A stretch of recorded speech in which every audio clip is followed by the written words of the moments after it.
update on what I've been working on. I got the battery in a much better situation down there, and I've run another couple of power wires over to this block here, which pretty much just powers my downriggers and my battery tender, which I'll leave permanently wired in. Just plug in and charge. And I've put some valves on my fuel filter so I can shut off the gas to the kicker and the gas to the main motor.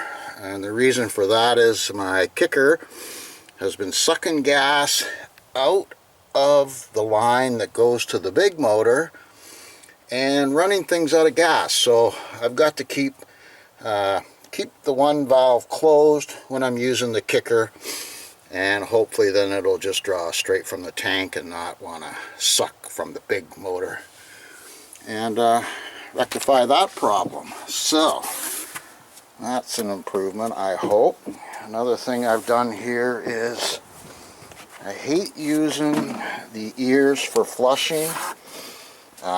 They were falling off on me, so I started using a bucket. That's a pain in the ass, so I made this little attachment up that basically you hook a garden hose to it, and by flicking this switch down here, you shut off the water that would come from the leg, and the water comes down the hose and into the impeller, and that cools the rest of the motor.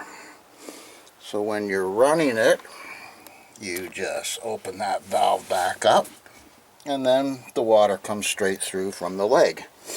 The hose is hooked up under there to an attachment in the back of the transom. So I just hook my hose up there, start the motor, and makes flushing a whole lot easier. So I haven't tried it. I started thinking about how I could do this, and of course once I got that figured out, then I looked online, and there is one that is made with exactly the same principle. It's made by Perco, but it's plastic, and some of the reviews say that, you know, it only lasts a few years, the plastic cracks, and it costs $300. And this one I made for $100, and just over $100, and it'll last forever. So here's a drawing and a picture in case anybody wanted to make one. There's the drawing, and there's a picture of the finished product before I installed it. So yeah, I think that's going to work out real well. And other than that, I'm ready for spring. Let's go.